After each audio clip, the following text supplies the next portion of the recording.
আপনাকে ও আপনার পরিবারকে ও সমস্ত দেশবাসীকে আমি দুহাত জোর করে নমস্কার জানাই। আমি শ্রী রাজ জ্যোতিষী বিশ্বনাথ চক্রবর্তী। এই পৃথিবীতে বহু মানুষ অর্থের জন্য নানা রকমভাবে অর্থ ইনকাম করে থাকছে, শুধুমাত্র পেটটার জন্য, নিজের সংসারকে বাঁচানোর জন্য। কিন্তু এটা আমাদের ভাবতে হবে, আমরা যতই ছল চাতুরি প্রতারণার মাধ্যমে অর্থ ইনকাম করি না কেন, আমাদের কিন্তু এসব রেখে যেতে হবে। আমরা কিন্তু সঙ্গে কেউ নিয়ে যেতে পারবো না, শুধু আমাদের থেকে যাবে আমাদের ব্যবহার আর আমাদের কর্মের যে প্রভাব। সেটা যদি আপনি ভালো কর্ম করেন, পারিপার্শ্বিক মানুষ বলবে এ খুব ভালো লোক ছিল। যদি ভালো কর্ম না করেন, তাহলে লোকেরা আপনার সমালোচনা করবে। তাই অর্থ তো মানুষের দরকার আছেই, কিন্তু অর্থর পরেও দরকার আছে শান্তি। আপনাকে যদি ঈশ্বর বলে তুমি এত আমাকে ডেকেছ, তোমাকে আমি দুটো জিনিস দেব, এক বস্তা অর্থ দেব আর এক বস্তা শান্তি দেব। আপনি হয়তো এক বস্তা অর্থই চাইবেন, কিন্তু বহু মানুষ এমন আছে তারা অর্থ চাইবে না, তারা এক বস্তা শান্তি চাইবে। তাই আপনাদের অনুরোধ করে বলবো, যতটা পারবেন সৎ পথে চলবেন। আর বিশেষ যে কথাটা বলছি, ভগবান বা ঈশ্বর আপনার ঘরেই আছে। ভগবান বা ঈশ্বর, আপনি যত দেবদেবীকেই ডাকেন না কেন, আপনার ঘরের দেবতাকে যদি সম্মান না করেন, প্রণাম না করেন, তাহলে সেই দেবদেবীর পূজা বা আরাধনা, মন্দিরে প্যাকেট নিয়ে যাচ্ছেন, পুজো দিয়ে আসছেন, সবাইকে প্রসাদ দিচ্ছেন, এর কোনো কাজ আপনার হবে না, যতই আপনি করেন না কেন। তার কারণ আপনার ঘরে দুটো দেবতা আছে, একটা হচ্ছে বাবা, একটা হচ্ছে মা। আমি বহুত দিনের অভিজ্ঞতার মাধ্যম দিয়ে আমি দেখেছি, কোনো সন্তান যদি মা বাবাকে চোখের জল ফেলায়, সন্তানের কারণে যদি মা বাবার চোখের জল ফেলতে হয়, সেই সন্তান সুখী তো হয়ই না।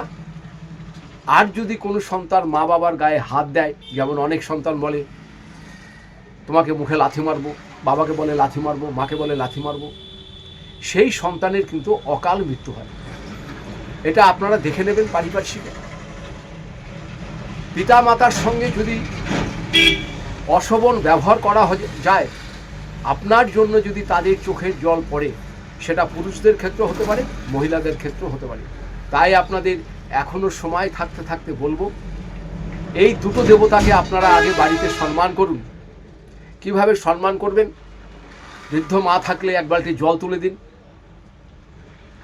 বাবা থাকলে জল তুলে দিন, সকালে উঠে মা বাবাকে প্রণাম করুন।